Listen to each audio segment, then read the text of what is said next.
absolutely don't feel safe. I have anxiety attacks, and it's just crazy. So during this COVID-19 pandemic, we're all supposed to be social distancing, right? But I got a tip with this photo. That bus is packed. This looks like it could be putting people's health at risk. The bus driver who sent me this works for Hillsborough Area Regional Transit, known as HART. It's the biggest public bus service in Tampa Bay. And at least one HART employee has already tested positive for COVID-19, although HART didn't notify the public about that until after we broke the story. According to the union, that person is a bus driver. If you're a student, you might be affected by this because HART is giving out free rides right now for students to pick up free breakfast and lunch while school's out during the pandemic. So let's dig into why this bus is so crowded and whether more could be done to prevent it. Let's see what's brewing.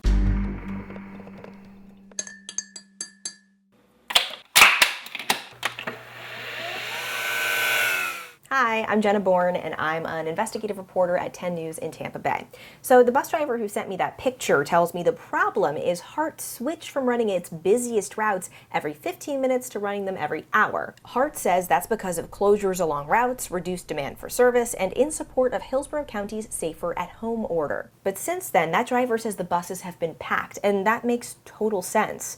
Even if there are fewer riders overall, fewer buses means fewer opportunities to ride. So if you're running late for work, you're not going to want to wait another hour for the next bus just because this one is crowded. So let's talk to the driver who sent this to me, Vera Johnson. Normally I would do this interview in person. In fact, I have interviewed her in person in the past. But thanks to social distancing, I now try to do most of my interviews over video chat instead. You can't hear me? But her signal was bad, so we talked on the phone. I absolutely don't feel safe. My anxiety is high because I'm at a higher age. I have grandbabies. I can't hug them because I feel like I'm out there in the front line.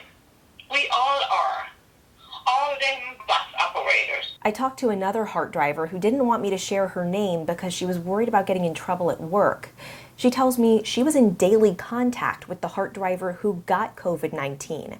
Now she's feeling sick. She's waiting on her own test results while isolating from her husband and kids. And I've just been sitting here waiting on it. I have anxiety attacks, and it's just crazy. According to the two biggest transit workers unions, more than 20 transit workers have already died from COVID-19, and hundreds more have tested positive. It's not just drivers who are worried, riders are too. Just take a look at the comments on HART's Facebook page. This one says, "You have turned riding the bus into a dangerous situation with this new schedule. We were unable to social distance and there were 2 to a seat in some cases." And this comment, "My bus went from 6 people to about 20. It felt very unsafe." I wanted to know how a comparable transit authority was handling this. I checked with Pinellas Suncoast Transit Authority, or PSTA. Pinellas is a neighboring county, and both PSTA and HART have about 12 million bus riders a year, so it feels like a fair comparison. Turns out, PSTA has been allowing its drivers to limit the number of riders on its buses to 10 people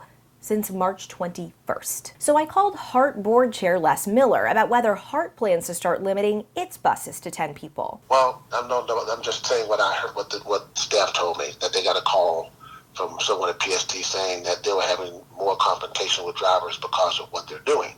And 10 Investigates already reported a couple months ago that HART saw a 220% increase in attacks on drivers last year. So you can understand why the idea of more conflict would be concerning. Important to note, PSTA disagrees that the 10-person limit is causing more conflict. Days after this photo was reportedly taken, HART started putting these laminated signs in chairs, telling riders to use staggered seating and maintain distance between others. Do you think those signs are going to be a successful strategy for getting people to socially distance if they weren't before?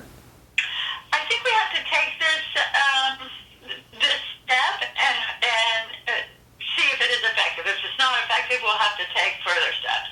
HART spokesperson also tells us they've got buses staggered around the county to help relieve routes that get overcrowded. So a couple days after those phone calls, the local bus drivers union sent me this picture, another crowded bus. And you can see some of those laminated signs HART put on the seats. Doesn't look like they're working to me. The union tells me the driver of that bus tried to call dispatch for relief, but they were told to keep driving. So I emailed that picture to HART with a bunch of questions, but their spokesperson pretty much just rehashed what we've already talked about. I appreciate you responding to my email, but you didn't really answer any of the questions that I sent you, so I wanted to just follow up. That actually worked. Hart's spokesperson got back to me saying, at times there may be an instance where operations control will tell a bus operator to keep going. That is only due to the fact that for a variety of factors, a plug bus may not be available. Hart's first commitment is taking people where they want to go, when they want to go, and to not leave customers stranded. So we've heard multiple sides of this issue. We're going to keep checking in with Hart bus drivers to see if things are getting better and what else needs to change. Thank you for your contribution, Mocha. Okay, all right, bail. Stick around for more homemade deep dives on COVID-19 from What's Brewing. Subscribe to our channel, and I'll see you next week.